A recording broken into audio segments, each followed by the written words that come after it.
सीताराम पदाम्बुजो मधुपद यन्मानसं लीयते। सीताराम गुणावली निशिदिवा यज्जिह्या पीयते। सीताराम विचित्ररूपमनिशं यश्चक्षुषोर्भूषणम्। सीताराम सुनामधामनिरतं तं सद्गुरुं संभजे। नीलाम्बुजश्यामल कोमलांगं सीतासमारोपितवामभागं।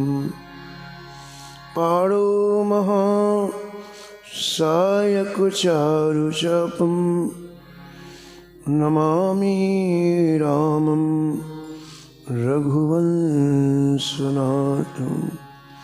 यत्र यत्र रघुनाथ कीर्तनं तत्र तत्र कृतमस्तकाञ्जलिं। वाष्पवारि परिपूर्णलोचनं मारुतिं नमत राक्षसान्तकम्। वाञ्छाकल्पतरुभ्यश्च कृपासिन्धुभ्यैव च पतितानां पावनेभ्यो श्रीवैष्णवेभ्यो नमो नमः। भक्त भक्ति भगवंत गुरु चतुर नाम वपुएक। इनके पद वंदन किए नासत विघ्न अनेक। हरिजु आय विराजिए कथा सुनहु इतिहास। तुम श्रोताया मालुके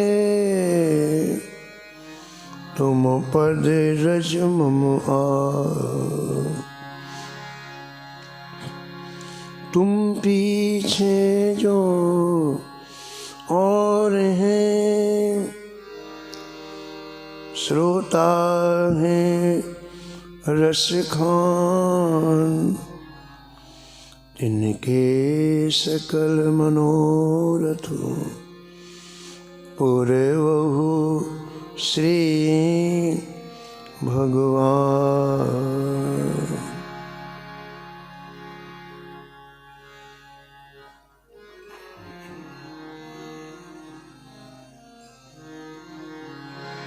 राधे राधे गोविंद गोविंद राधे।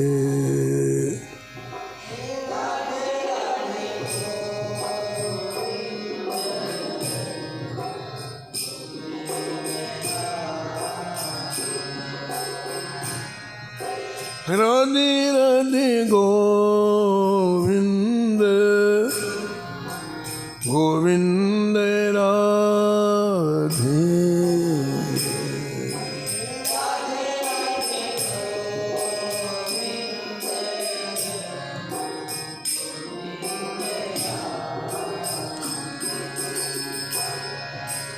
गोविंद राधे बोलो गोपाल राधे। गोविंद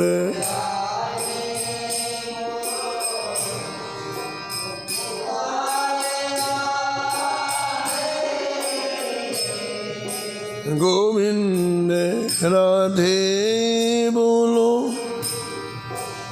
गोपालु राधे गोविंद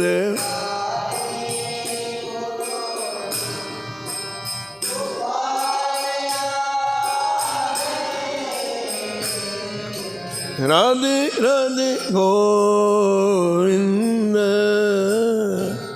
गोविंद राधे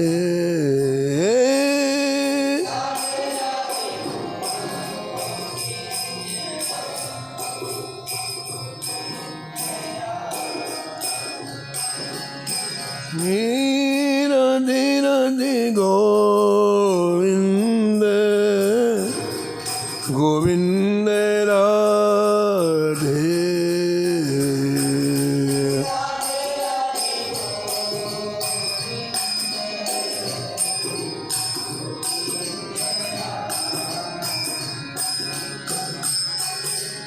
गोविंद राधी बोलो गोपालु राधे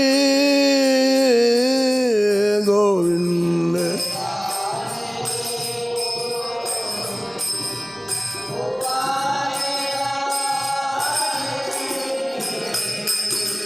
राधे राधे गोविंद गोविंद राधे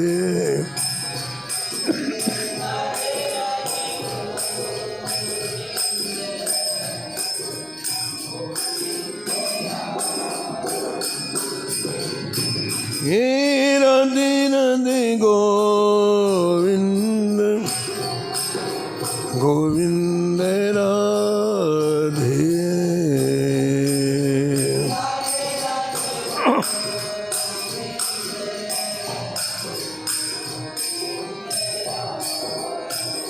श्री जानकी वल्लभ लाल की श्री मंगल मूर्ति हनुमान जी महाराज की सपरिकर श्री भक्तमाल जी की जय। श्री स्वामी अग्रदेवाचार्य जी महाराज की श्री नाभाजी महाराज की श्री प्रियादास जी महाराज की जय।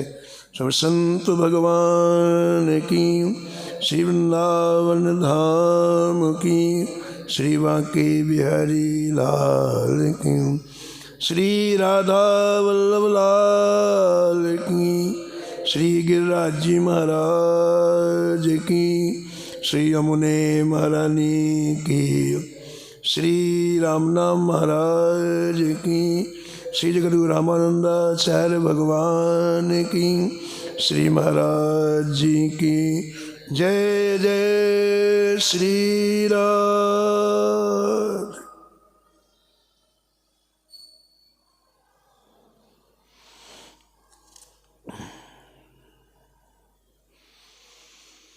श्री रामानंद रघुनाथ जो श्री रामा द्वितीय से तू जग तरण कियो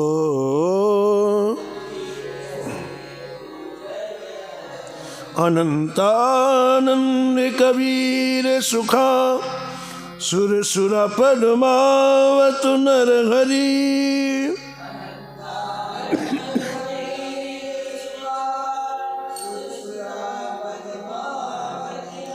पीपा भवानंद रैदास धना सेन सुर सुर की घर हरि रैदास धना सेन सुर सुर की घर होरों शिष्य प्रशिष्य एक ते एक उजागर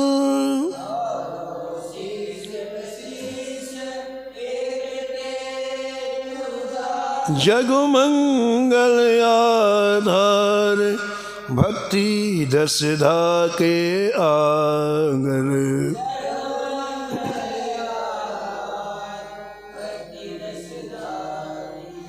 बहुत काल बपुधारी के प्रणत जनन को पार दियो।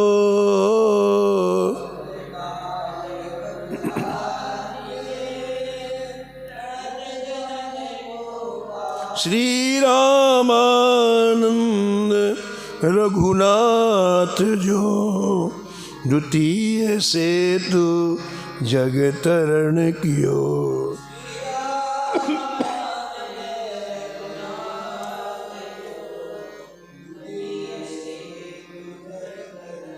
श्री रामानंद रघुनाथ जो द्वितीय सेतु जग तरण कियो।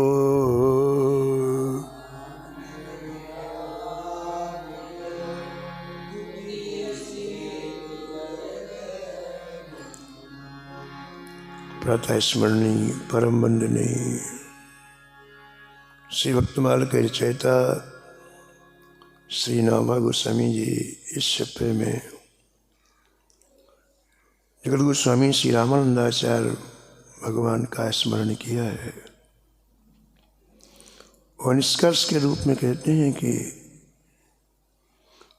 आपने शिष्यों की प्रशिष्यों की एक ऐसी श्रृंखला तैयार की, वो संपूर्ण भारत में घूम करके जगह जगह नगर नगर गांव गांव में भक्ति का दीपक जलाया,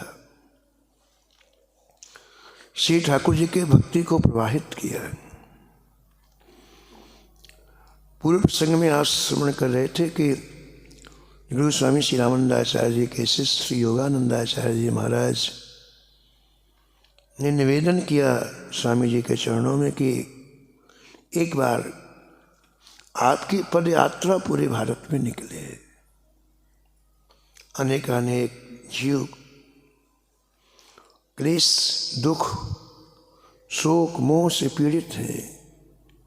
हे गुरुदेव, आपकी कृपामयी दृष्टि उनके ऊपर पड़ेगी, आपके वचनामृत सुनेंगे, इस भवाटवी से मुक्त हो जाएंगे, क्लेशों से छूट जाएंगे। श्री योगानंदाचार्य जी के वचनों को सुनकर श्री रामानंदाचार्य जी को दया आई, करुणा आई और आपने संपूर्ण भारत की यात्रा का निश्चय कर लिया। पहले प्रयागराज आए, फिर परम पावन भूमि उज्जैनी आए, उज्जैन आए और वहाँ से चले तो पीपा जी जहाँ विराजते थे, महाभागवत पीपा जी, उनकी राजधानी गागनौरगढ़ है। और कल आपने सुना कितना सुंदर गुरुदेव का स्वागत किया, सारे खजाने खोल दिया, उमंग में भर करके विशाल शोभा यात्रा निकाली। संपूर्ण प्रजा स्वामी रामानंदाचार्य जी का दर्शन करने के लिए आई और सत्संग का ऐसा दिव्य प्रवाह प्रभावित हुआ कि लोग अपने शरीर की याद भूल गए, अपने घर की याद भूल गए। भक्ति नगर बन गया। पीपा जी की राजधानी गागनौरगढ़ भक्ति नगर आचार्य की कृपा से बन गया। आज बहुत सारे भावुक भक्त इकट्ठे हुए हैं, प्रजा इकट्ठी हुई है। तो हाथ जुड़ करके पीपा जी सभा के बीच में खड़े हुए और अपने हृदय का भाव प्रकट किया। हे गुरुदेव दया आगारा, हे गुरुदेव परम तपो निधि तेज अपारा।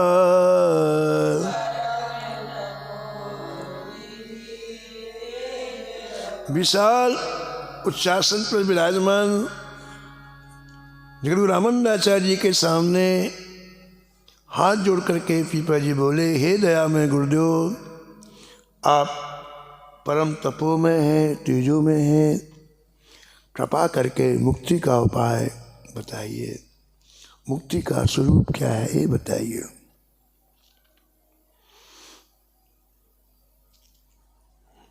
जिज्ञासु की का प्रश्न यदि निष्कपट हो तो वक्ता के हृदय में अपने आप उत्तर आता है। पीपा जी का ये निष्कपट प्रश्न सुन करके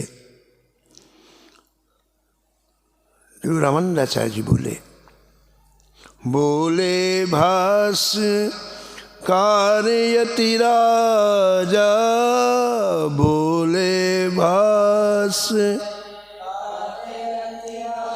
सुनहु तत्व नृप सहित समाजा, सहित समाजा, सहित समाजा। भाष्यकार भगवान श्री रामानंदाचार्य जी बोले कि ये बात बड़ी गूढ़ है और गूढ़ बात को ध्यानपूर्वक सुनना चाहिए।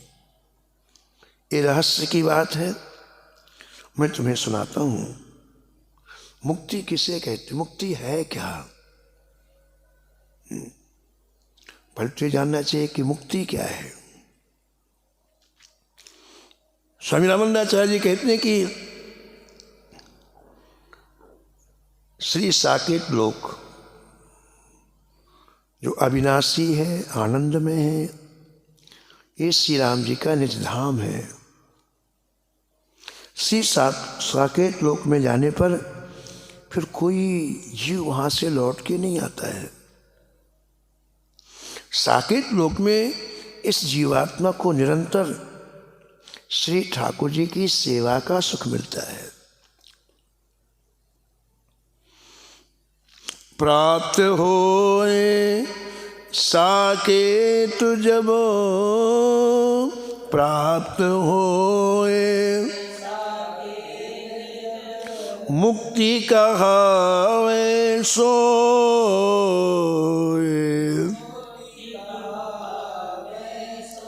जारो बीज न जमत तिमी, जारो बीज आवा गमन न होए।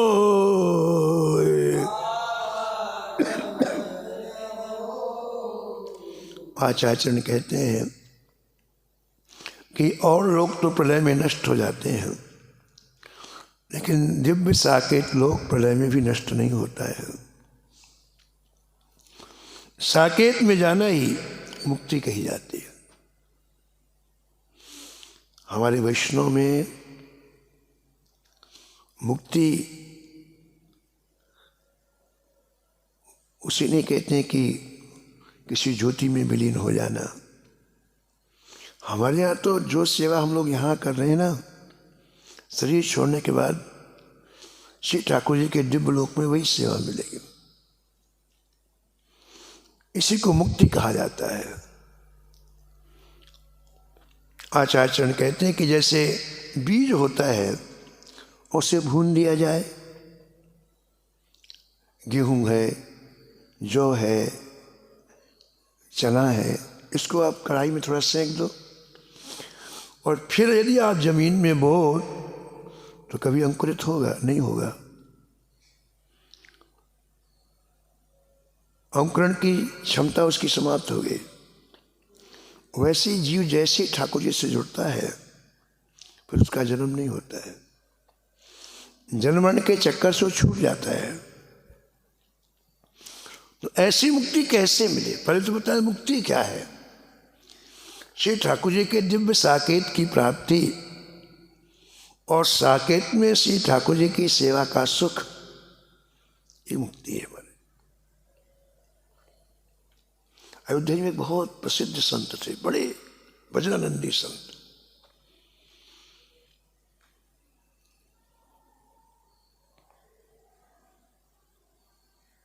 तो जब वो गृह जीवन में थे तो उनका विवाह हुआ और एक पुत्र जैसे उत्पन्न हुआ, घर छोड़ के वो सीधे अयोध्या जी चले गए। वहाँ भजन करने लग गए। भजन करते करते लाखों लोगों को भगवत धाम पहुंचाया उन्होंने, स्वयं भगवत धाम की प्राप्ति की। तो जो छोटा सा शिशु छोड़ के गए थे वो 25-30 वर्ष में बड़ा हो गया, उसका विवाह हो गया, लेकिन उसके एक दिव्य संस्कार थे संत सेवा के। अपनी जन्मभूमि में वो संत सेवा बचपन से करने लग गया। देखो तो बहुत संत उसके हाथ थे। तो उनमें से एक बड़े ज्योतिष के प्रकांड संत आए, उन्हें ज्योतिष का बड़ा ज्ञान था। इतनी क्षमता थी, किसी की मृत्यु 20 वर्ष पहले हो गई है, 50 वर्ष पहले हुई है, लेकिन आप यदि उनका दर्शन करना चाहते हैं तो उस जीवात्मा को बुला के आपके सामने दर्शन करा देते हो, इतनी उनमें क्षमता थी। तो घूमते घूमते इन्हीं के यहाँ पहुँच गए, इनके बेटे के यहाँ पहुँच गए। अब तो बड़े हो गए थे, तो उनका साधु स्वभाव था, संत सेवा की उनकी रुचि थी। उन्हें उनका विश्राम के लिए स्थल भोजन कराया सब। तो इनकी सेवा से बड़े प्रसन्न। बोले बेटा किसी चीज़ का अभाव तो नहीं है तुम्हें, कोई कष्ट तो नहीं है, कोई शोक तो नहीं है। तो ये बोले, जो संत भगवान के बेटे थे, बोले महाराज जी और किसी चीज़ का ठाकुर की कृपा से अभाव नहीं है, लेकिन जब मैं बिल्कुल छोटा शिशु था तो मेरे पिताजी चले गए थे भजन करने के लिए, तो मुझे पिताजी का एक बार दर्शन करना है। मैंने कभी पिताजी को देखा नहीं। बोले ठीक है, हो जाएगा। तो उन्हें सब कमरे के दरवाजे बंद करा दिए, सब। बोले हम और तुम रहेंगे बस। सब कमरे के दरवाजे बंद करा दिया, सामने बिल्कुल अंधेरा करा दिया, सामने बैठ गए और अपनी विद्या का प्रयोग किया उन्होंने। जिस विद्या से जीवात्मा वहां से आ जाती थी, उस विद्या का प्रयोग किया। 1 बार किया, 2 बार किया, 3 बार किया, वो जीवात्मा नहीं आई, वो जीवात्मा नहीं आई। और वो जीवात्मा नहीं आई तो उन्होंने विचार किया कि क्या बात है। उनकी जो विद्या थी वो बिल्कुल सटीक थी। तो फिर उन्होंने क्या देखा कि आगे तो उनके बेटे बैठे थे, इधर जोशी जी बैठे थे जो संत थे, बीच में एक छोटी सी टेबल रखी थी। उस टेबल में आकाश से एक पेन गिरी, लिखने वाली पेन, और एक कापी गिरी आकाश से, और उस कापी में वो पेन अपने आप लिखने लग गए। कोई दिखाई नहीं पड़ रहा है, उस कापी में पेन अपने आप लिखने लग गई। उसमें एक वाक्य लिखा, हम श्री जानकी जी की, किशोरी जी की सेवा में हैं, तुमने एक क्षण के लिए हमें डिस्टर्ब किया, बहुत बड़ा अपराध किया है, भविष्य में ऐसा कभी करना नहीं। और पेन गिर गई अपने आप। एक लाइन लिखा कापी में, हम श्री जानकी जी की नित्य सेवा में हैं, तुमने हमें बुलाने का प्रयास किया, एक क्षण के लिए हमें सेवा छोड़नी पड़ी, भविष्य में कभी ऐसा करना नहीं।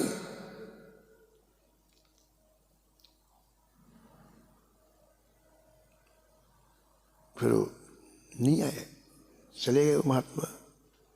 कहने का तात्पर्य है कि देखो, उन महात्मा ने पूरे जीवन यहाँ सेवा की, प्रिया प्रीतम की, युगल सरकार की, सीताराम जी की, और शरीर छोड़ने के बाद वही सेवा उन्हें वहाँ प्राप्त हो गई। और उस सेवा में इतना सुख है, इतना सुख, कि एक क्षण के लिए व्यक्ति उसे छोड़ना नहीं चाहता।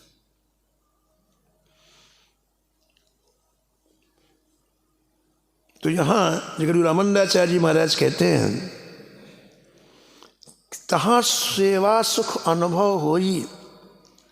वहाँ दिव्य साकेत में जब ये जीव जाता है प्रभु की कृपा से, तो उसे सेवा का अद्भुत सुख मिलता है, आनंद यहाँ तो मिलता ही है, दिव्य साकेत में भी प्राप्त होता है।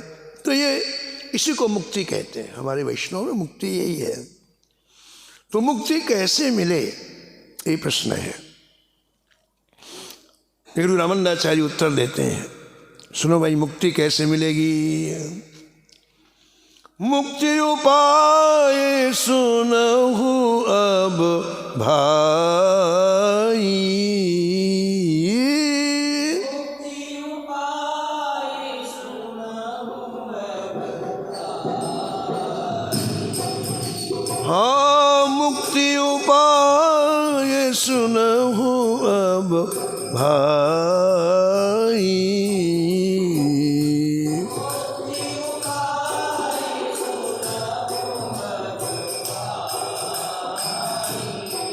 हाँ सुनी मन धरहु बिसर जन जाई, सुनी मन धरहु बिसर जन। गुरु रामानंदाचार्य कहते हैं कि मैं मुक्ति का उपाय बताता हूँ, मन लगा कर के सुनो। ये चीज़ें इतनी महत्वपूर्ण है कि थोड़ा सा मन आपने यहाँ से वहाँ किया तो फिर ये अंतःकरण में प्रविष्ट नहीं होंगी। तो दो बातें कहते हैं आचार्य, एक तो मन लगा के सुनो, दूसरा कभी भूलना नहीं। ये भूलने की चीज़ नहीं है। बिसर जन जाई, इसे याद करते रहो, रोज याद करो। कथा में जो बात अच्छी लगे उसे दिन में कई बार याद करना चाहिए। याद करने से चीज दृढ़ हो जाती है, पक्की हो जाती है। तो आचार्य सावधान कर रहे हैं कि इसे भूलना नहीं। रघुपति कथा, रघुपति कथा सुधारस पीजे,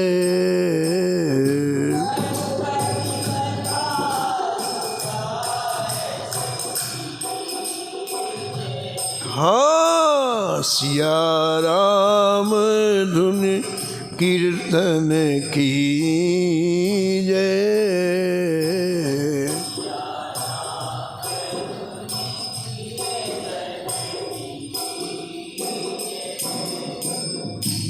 उपाय बता रहे हैं आचार्य चरण, यदि आपको साकेत धाम की प्राप्ति करना है तो आप श्री ठाकुर जी के कथारूपी अमृत को रोज पान करो। पहला उपाय, रोज नित्य प्रतिदिन। और दूसरा उपाय क्या है, प्रेम से श्री राम नाम का संकीर्तन करो। प्रेम से, प्रेम का तात्पर्य है कि सौदेबाजी ना हो कि हम कीर्तन करते हैं तो ये हो जाए, ये हो जाए, ये हो जाए। हम खेती करते हैं, किसानी करते हैं, गेहूं की फसल बोते हैं, धान की फसल बोते हैं, गेहूं का बीज बोया हमने खेत में। जब फसल हो जाती है तो गेहूं के साथ गेहूं का भूसा भी होता है कि नहीं होता? होता है। हमने भूसे के लिए खेती नहीं की, हमने तो गेहूं के लिए किया, गेहूं आ गया। लेकिन भूसा गेहूं के साथ अनायास मिलता है, अनायास। ऐसी प्रेमियों, भगवान का भजन करने से डिमांड करने की आवश्यकता नहीं है, वो अनायास आपकी कामनाएं पूर्ण होती हैं। लेकिन आपका मन कामना में चला गया तो ठाकुर जी नहीं मिलेंगे। ठाकुर से बड़ी आपने कामना बना दी। इसलिए कहते हैं कि प्रेम से कीर्तन करो, मतलब उसमें कोई डिमांड ना हो, कोई कामना ना हो। सुमिरन करहु राम कर रूपा,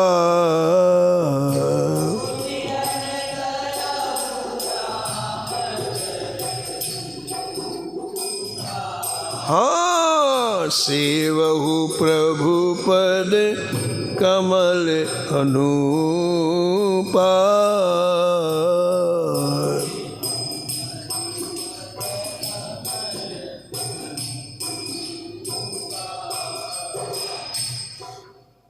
और तीसरी बात क्या कह रहे हैं कि श्री ठाकुर जी की दिव्य रूप माधुरी का स्मरण करो आप। इससे सबसे बड़ा लाभ क्या है बताओ? खाली चित्त रहेगा ना आपका तो संसार के सब विकार भर जाएंगे। इस चित्त को भर के रखो।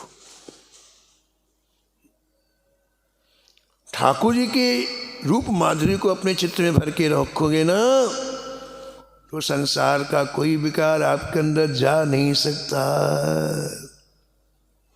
हम ये चीज छोड़ दें, हम ये चीज छोड़ दें, ऐसे करते करते मर जाएंगे, छूटेंगे नहीं कुछ। लेकिन आप उधर ध्यान ही ना दें, हम भरना चालू कर दें, ठाकुर जी की रूप माधुरी को भरना चालू कर दें, अपने आप कचरा निकल जाएगा, भाग जाएगा। ये तीसरी बात बता रहे हैं आचार्य चरण।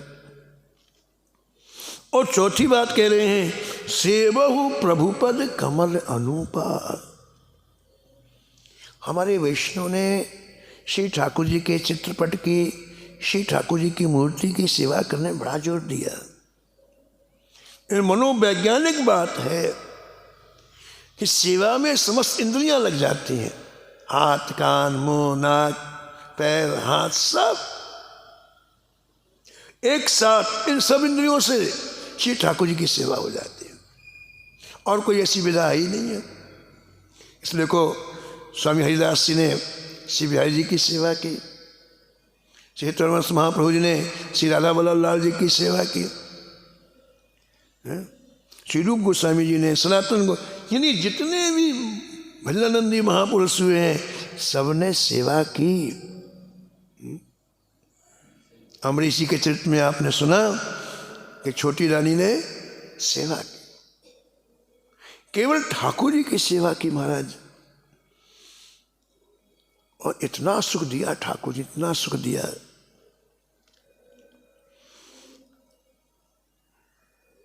कि जो अमरीश जी कभी अपने महल से नहीं निकलते थे, ठाकुर जी की सेवा से नहीं निकलते थे, उनका एक मिनट भी किसी से ना बात करने में ना कोई काम, केवल श्री ठाकुर जी की सेवा, बाकी दूसरा कोई काम ही नहीं अमरीश जी को। 300 रानियां थी अमरीश जी के, कभी एक मिनट किसी बात नहीं की उन्होंने। ये 301वीं आ गई रानी, छोटी रानी। तो उन रानियों का उद्देश्य और इस रानी के उद्देश्य में जमीन आसमान का फर्क है। उन रानियों का उद्देश्य तो संसार था, भोग था, और इस रानी का उद्देश्य श्री ठाकुर जी थे। आपका जैसा लक्ष्य होगा वो चीज प्राप्त। भगवान तो कल्प वृक्ष है, जो आप अंदर से चाहेंगे वो मिलेगा। तो उन 300 रानियों से कभी एक मिनट के लिए बात नहीं की अमरीश जी ने। और ये रानी जब आई इनसे भी बात नहीं की, 6 महीने हो गए। लेकिन जहां चाहे वहां राह है। एक दिन बूढ़ी दासी के निर्देश से महाराज के उस दिव्य श्री ठाकुर जी की जहां आराधना उपासना करते थे उस दिव्य मंदिर में पहुंच गई। महाराज ने देख लिया। महाराज ने डांट कर पूछा, यहाँ कैसे आई, कौन हो तुम? कभी देखा ही नहीं था उन्होंने। तलवार से विवाह हो गया, गए नहीं थोड़ी विवाह करने की, तलवार से विवाह। कौन हो तुम? कहा आपकी दासी। तो याद आया उनको कि अच्छा भी 6 महीने पहले जिन्होंने विवाह के लिए प्रस्ताव रखा था, उन्होंने कहा अपने ठाकुर जी को अपने महल में पधरा के सेवा करो।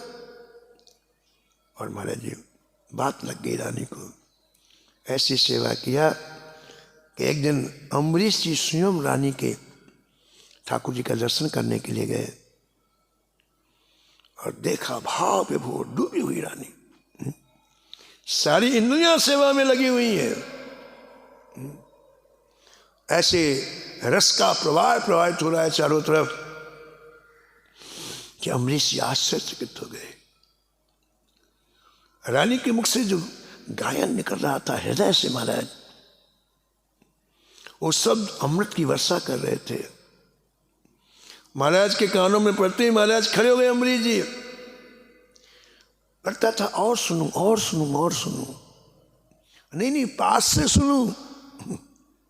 पहले दरवाजे के पास खड़े थे, फिर धीरे से दरवाजा खोला, अंदर आए। रानी की दृष्टि पड़ गई, रानी ने पूजन किया, अहो भाग्यवाना। बोले केवल मेरे पति नहीं है, ये गुरु भी हैं, जिन्होंने मुझे ठाकुर जी से जोड़ा, मेरे गुरु हैं। ये पति ही नहीं है, गुरु जी है। नहीं, गुरु जी भी नहीं है, साक्षात हरि है, साक्षात भगवान है।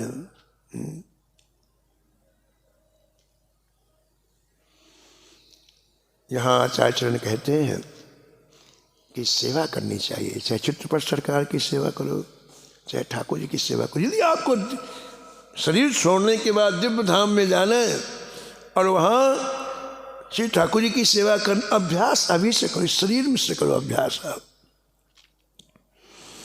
और पांचवी चीज क्या कह रहे हैं? पहली चीज क्या कहा बताओ? भगवान की कथामृत रोज पियो। दूसरी चीज क्या बताई स्वामी रामानंदाचार्य जी ने? प्रेम से हरि नाम का संकीर्तन करो, राम नाम का संकीर्तन करो। तीसरी बात क्या बतलाई? किसी ठाकुर जी के रूप का ध्यान करो। और चौथी चीज क्या बतलाई? श्री ठाकुर जी की सेवा अपने हाथों के द्वारा नित्य करो। और पांचवी चीज क्या बतला रहे हैं? करहु राम अर्चा तज कामनी, करहु राम अर्चा तज काम, वंदन करहु निरंतर रामनी, वंदन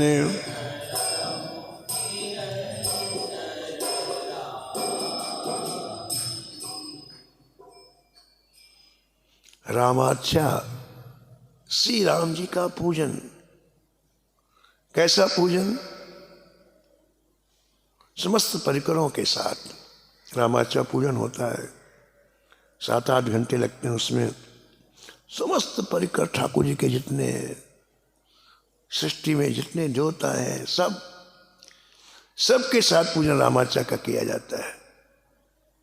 कहते हैं आप अन्य संसार के कामों को छोड़ करके श्री ठाकुर जी के रामार्चन करो, रामाच्या करो।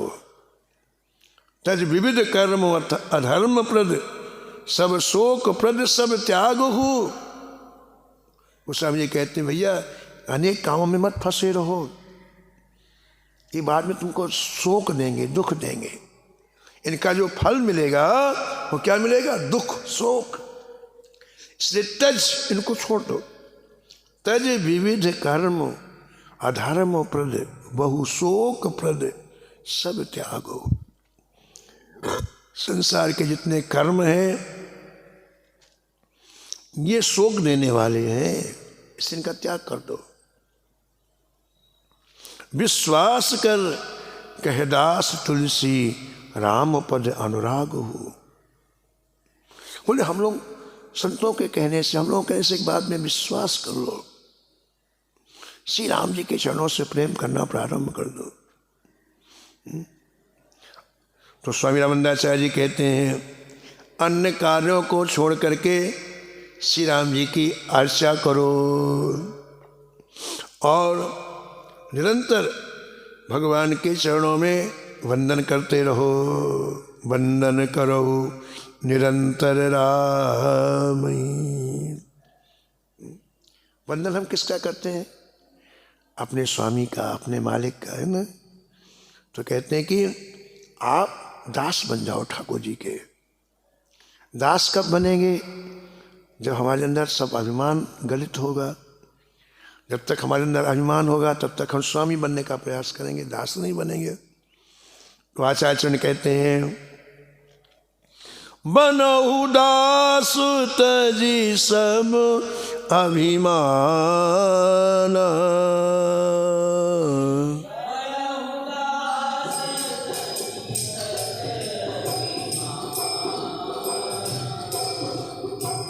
रघुपति करी हैं सखा समाना।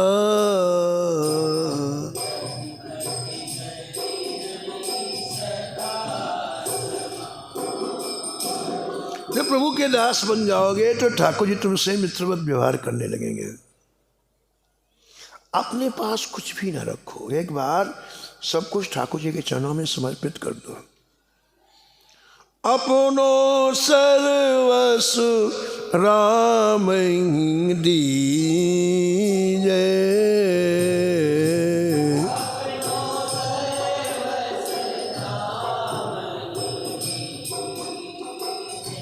केवल प्रेम मांगो बर लीजे।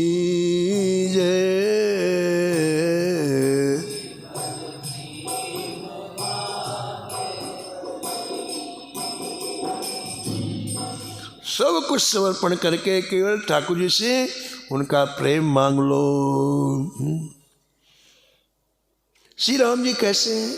कृपा से बने हुए हैं, कृपा ही कृपा है राम जी के पास। और जब आप कोई कपट नहीं रखेंगे, अपने आप को सौंप देंगे राम जी के चरणों में, तो भगवान आपके किसी दुख को देख नहीं सकते हैं। आपकी एक पुकार से ठाकुर जी प्रकट हो जाएंगे। सुन प्रेमी करे करुणा क्रंदन, सुन प्रेम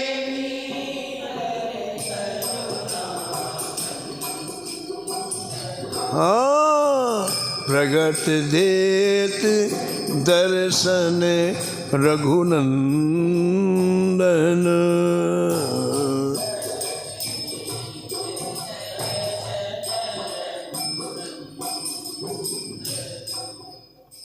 जब हमारे हृदय में आर्त आवाज निकलती है, प्राणों का क्रंदन होता है, तो ठाकुर जी रुक नहीं पाते हैं, प्रत्यक्ष प्रकट होकर हमें दर्शन देते हैं।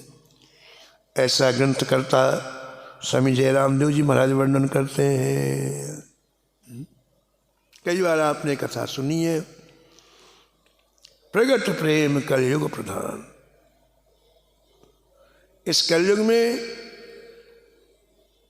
यदि प्रेम हो तो ठाकुर जी को प्रकट होने में देर नहीं लगती है। प्रगट प्रेम कलयुग प्रधान। ब्राह्मण दंपति थे। अभी अभी एक ब्राह्मण का विवाह कुछ दिन पहले हुआ था। वो गमना कराने के लिए ससुराल गया। घर वालों ने विदा कर दिया। बहू को लेकर के वो अपने घर के लिए चला। तो पहले लोग विदाई में जो सामान देते थे तो पोटली में बांध देते थे। पुरानी रीति ये है, कपड़े की पोटली में बांध दिया और लोग सिर पर रख करके चले जाते। पैदल जाना होता था, कोई मोटर वाहन कुछ चलते ही नहीं थे, ट्रेन नहीं चलती थी, तो आगे आगे उसका पति पीछे पीछे हो। महाराज जिसका भी विवाह हुआ वो ब्राह्मणी दोनों चले। चलते चलते महाराज जंगल का रास्ता आ गया। जंगल में 4 ठग बैठे थे जो यही काम करते थे, लोगों से छीनना झपटना। चारों इनके साथ साथ चलने लग गए, बात करने लगे, भैया कहाँ जाओगे? तो ब्राह्मण ने अपने गांव का नाम बताई। अच्छा अच्छा, वो गांव हमारा भी गांव है, हम भी तो वहीं के हैं। बड़ा अच्छा हुआ, साथ हो गया, चलो साथ में चलने लग गए। तो जब वो लोग आपस में बात करते तो इनको सुनाई पड़ता ब्राह्मण को। ब्राह्मण ने विचार किया अच्छे लोग नहीं है।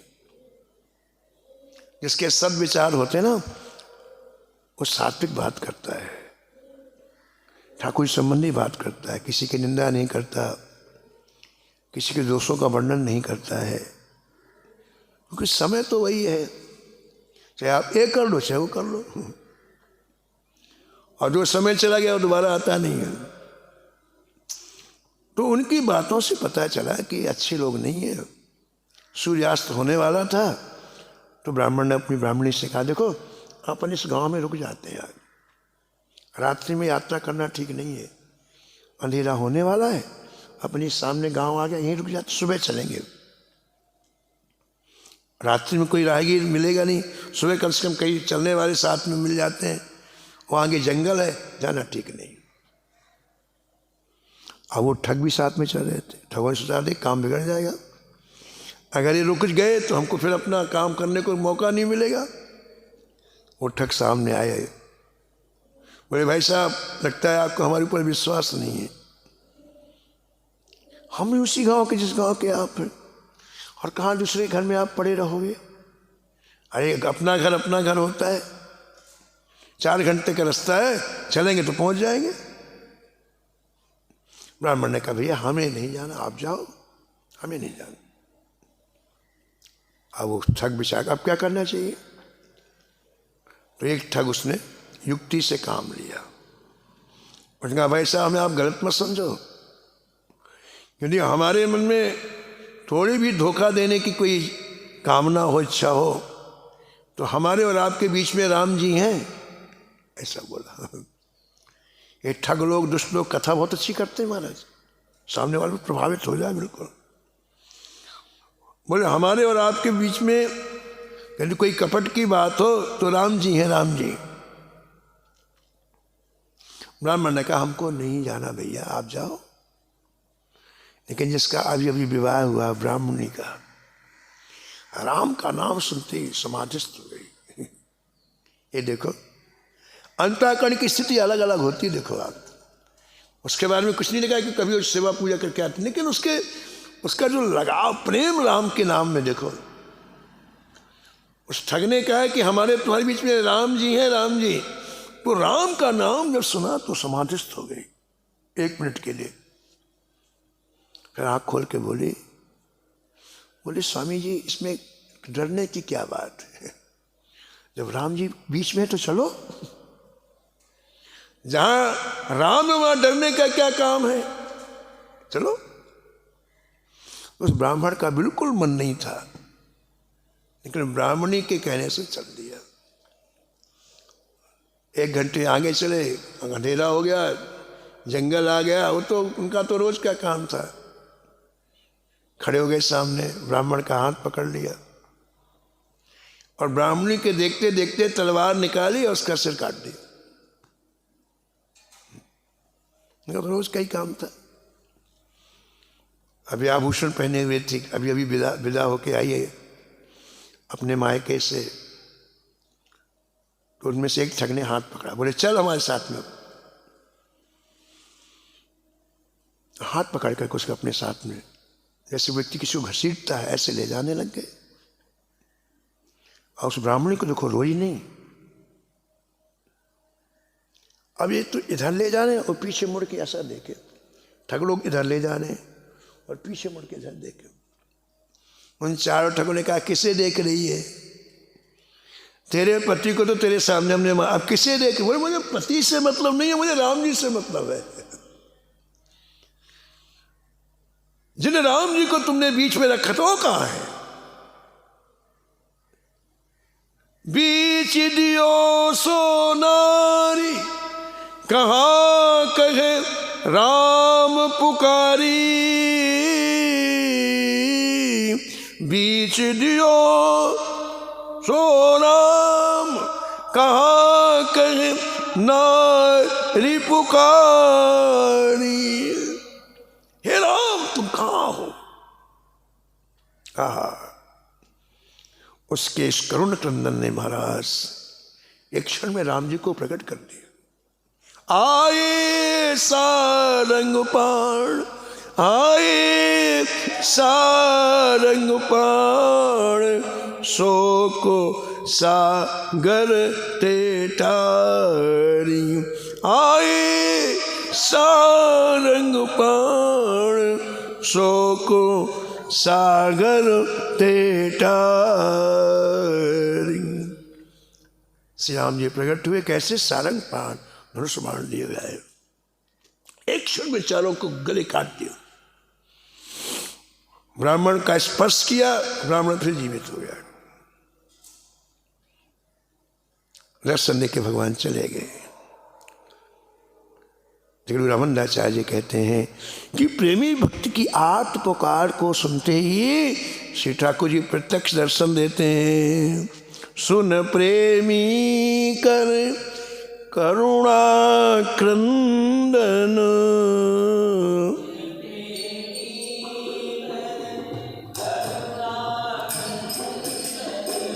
प्रगति देत दर्शन रघुनंदन।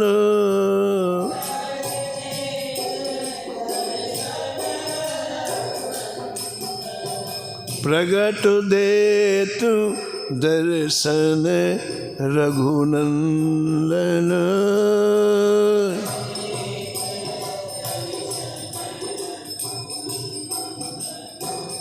सच्चे मन से जब कोई श्री ठाकुर जी की भक्ति करता है, उनकी शरण में जाता है, तो राम जी उससे अपना सर्वस्व निछावर कर देते हैं, क्योंकि श्री राम जी प्रेम के अधीन है। राम ही केवल प्रेम प्यारा, जान लियो सो जान निहारा। और जब श्री राम जी रीझते हैं तो अपना धाम दे देते हैं, आनंदमय धाम, जहाँ से कभी आना नहीं है, जहाँ से कहीं जाना नहीं है। इसी का नाम मुक्ति है। तो मुक्ति का ये उपाय है, और कोई उपाय नहीं है। यदि हमें भैया इस संसार के दुखों से छूटना है तो हमें इस तरह से श्री राम जी की उपासना करना चाहिए। भजन करते करते भजन की अग्नि में सभी पाप जल जाते हैं और वो जीव दिव्य रूप धारण करके, चिन्मय रूप धारण करके परम धाम साकेत में चला जाता है। वहाँ क्या करता है साकेत में? कहता है कि निरंतर प्रभु की दिव्य लीलाएं वहाँ चलती हैं, उन लीलाओं को देखता है और श्री ठाकुर जी कृपा करके उसे कोई न कोई सेवा प्रदान कर देते हैं, तो श्री चरण कमलों की सेवा उसे प्राप्त होती है और अद्भुत दिव्य रूप माधुरी का निरंतर पान करता है।